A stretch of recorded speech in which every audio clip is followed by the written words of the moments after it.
I am here with a pretty famous Ginger? Yeah, Ginger. Name and gamer tag. Seth, Scumpi, Abner. Well, who do you play for? Optic Gaming. How has family support been for you in the esports scene? Absolutely insane. Family support from the very start was just at an all-time high.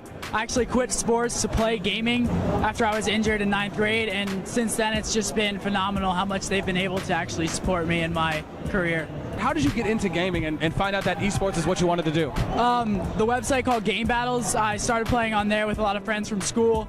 Ended up getting on a decently known team for a team deathmatch, and then we evolved into the MLG scene, and since then I've just been practicing to become one of the best players in the game. Okay, how did you end up getting finally on Optic, or better yet to where you're at now? Well, things just happen. I was talking about getting on Optic in the Black Ops season, but I was constricted by a contract, so it really couldn't happen until the MW3 season came out. And right whenever that came out, I took the opportunity that I got, and I just ran with it from there. Some videos of you guys going over to Europe to compete in EGL. How was that experience, being able to travel overseas? And was that your first time? The first time was EGL 5. I've been there 2 times since, so I've been to Europe 3 times total for gaming. It's very nice over there. The people are very friendly. The community is awesome. The only thing that's bad is the scheduling. And the BO. And the BO. I mean, it's not that bad. It's noticeable, but it's not that bad. But Europe is definitely awesome. Their Call of Duty community is a lot bigger than over here. And whenever you go to an event there, it's strictly for Call of Duty. There's not like StarCraft and League of Legends taking over. It is Call of Duty. Yeah. All these other shitty games. Yeah. PC games. What would potentially be some advice for maybe an up-and-coming gamer who might watch this interview and say, well, shit, I love what Scumpi does. I think it's fantastic what he's doing in esports, how he's become so successful. What's some advice and tips you would give them on maybe how to start and how to get into it? Well, first of all, you got to find a team that you enjoy playing with and you don't argue with at all. Because really, I think one of the keys to Optic Gaming success, we're not the most individually talented team in the world. There are teams out there that are like God squads that people say are always going to beat us, but we don't get mad at each other in game. We're always focused on one thing, and that's to win, and we just don't stop communication ever. So I think that's one of our main reasons for success. Being mentally fit is very important to you guys. Definitely. That's probably our best attribute. That's because the people talk a lot about nerves when they come to these big tournaments like MLG and like others. Do you guys talk, or do you have techniques that you do where you maybe talk to yourself in game like stay calm, focus, focus? I mean, are there things that you guys talk about, or like I said, techniques that maybe you try and implement? I wouldn't say we talk about things. Really, complimenting your teammates is so important. If someone's down in a game and they're not doing so well and they make a good play, you got to pat them on the back, tell them great job, and then hopefully that picks up their mood and then they start performing from then on. You guys are actually here and you're competing in Halo. And you guys actually had a decent run. I think you're out of the tournament though now, right? Yeah, we actually played Synergy for top 32, and that was the team that was landing with Warriors for 2 weeks before the event. Okay. We got a bit of a rough draw, but we almost took them out. So they were those hacker bastards. Yeah, those cheaters. Yeah. You guys didn't even come with a full squad, right? Yeah, it was actually me and Merc from Optic Gaming, and then Nate Shot from Optic Nation, and a player named Saint, who is a good Halo player. He used to come to Halo events, so we thought we'd pick him up. And then the transition wasn't hard. A shooting game's a shooting game. It's really the teamwork aspect that sort of threw us off a little bit with, baiting and switching and team shotting. It's difficult. I give a lot of props to the Halo people. Have you been getting good feedback and potentially support from the Halo community? Not so much from the Halo community. A lot of the Halo pros are really nice. They talk to us like we're normal people. They don't ridicule us for playing Call of Duty. Yeah. The amateurs, however, I heard on Twitch. No regard. Yeah. Our teammates were telling us that on Twitch it was just Call of Duty players suck and all that, but that's fine. We're out here to support a community that's related to us, and we did that. So. Yeah, you guys didn't even have to come out, right? It wasn't like this was something where Optic is has to be at, right? This was something. I guess why did you guys even want to come out for this? We missed MLG. We missed the atmosphere and competition. I've been competing obviously in Europe and online, but the feel of MLG you just can't get anywhere else. So I wanted to come back, see everyone, see all my friends from MLG and Halo as well. So that's mainly why we wanted to do it. I want to transition to Black Ops 2 for a minute. Now, of course, this is your niche. This is exactly your baby, so to speak, what you've been waiting for. From all the Call of Duty games that have been out, how stoked and excited are you for what Black Ops 2 and what Treyarch is putting into it? I'm obviously super excited. They're really implementing their game with a lot of esports related, topics and subjects inside their game, with the league play, with the casting system, with the in-game streaming. I mean, there's just so much that they're doing to help us out, and we really got to give props to Treyarch for helping us out. Finally, we got the break that we needed, and hopefully our community can run with it and do the best that they can. How does that make you feel now that other games may have had some level of esports features, but now you guys are just above and beyond?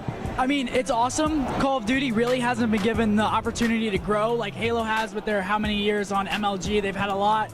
And Call of Duty, it's been on and off because of the developers not giving us what we need.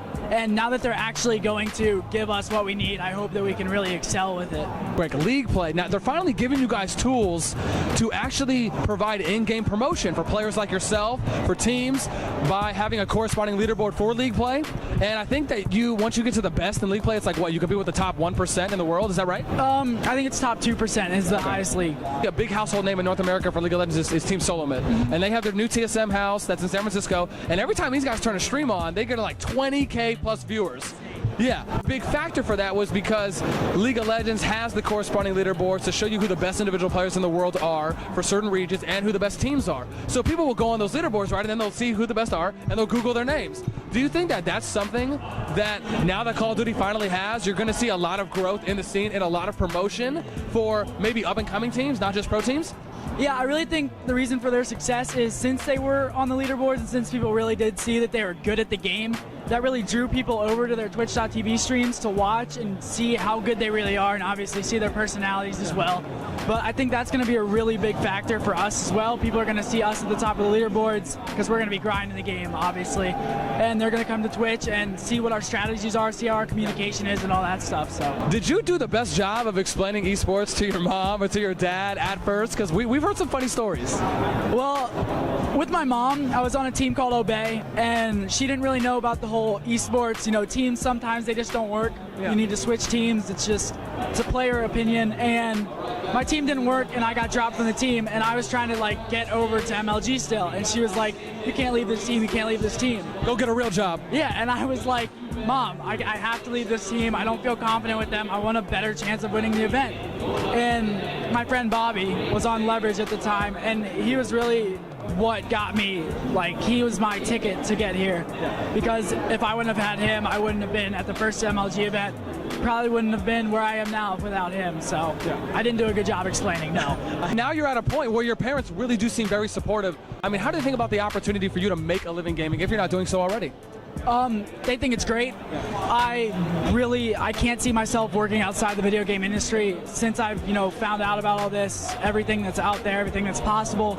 And my mom really thinks it's awesome. I'm actually going to school for communications to hopefully be a marketing person or something at a big name industry. So it's going to be awesome. Let's say an MLG staff person came up to you and they asked you, "Hey, what's something we can improve about our events?" What would you say? I really can't think of anything off the top of my head for them to improve on. Their scheduling's great. Their venues are great. It's just, I don't know, some of the Xboxes over here have actually been freezing. Yeah, we heard about that earlier. I mean, that's something that's really small, but that is something that affects the outcome of certain games. Yeah. Especially if you're about to win and rape. Yeah, that happened to us, sort of, in the game that we lost, but it's whatever. You just got to take it, and I got you. Hopefully, it's okay. You made top 32 in my heart. Thank you. Oh, any shout-outs, mentions, plug-in sponsors? All our sponsors, Optic Gaming, Eon, Astro Gaming, Gamma Labs, Imagine Customs, they fuel us, and my family, friends, everyone at home. How can people find out more about Mr. Seth Abner?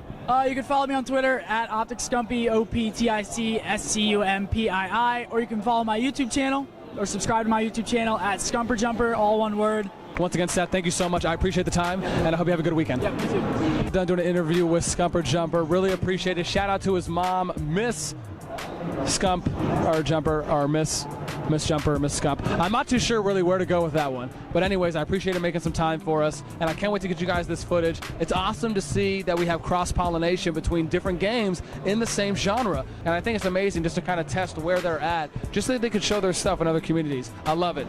With that being said, I'm JBNS, and I'll catch you guys next time.